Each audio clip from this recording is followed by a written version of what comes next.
to the latest tariffs. CBC's David Fraser with more.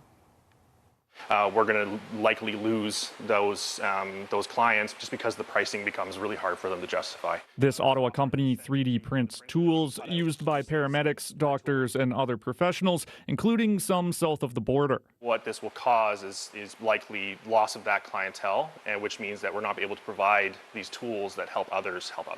And that's kind of the situation we're in. Hundreds of Canadian goods are subject to the latest round of American tariffs, including the products made here at Flatline. And same thing with tourniquets, so a better tourniquet holder design that allows the tourniquet. The company is just over a year old and looking to keep growing despite an uncertain trading partner south of the border. The hardest thing is going to be making that pivot to be able to replace that revenue loss to justify us being able to keep our doors open.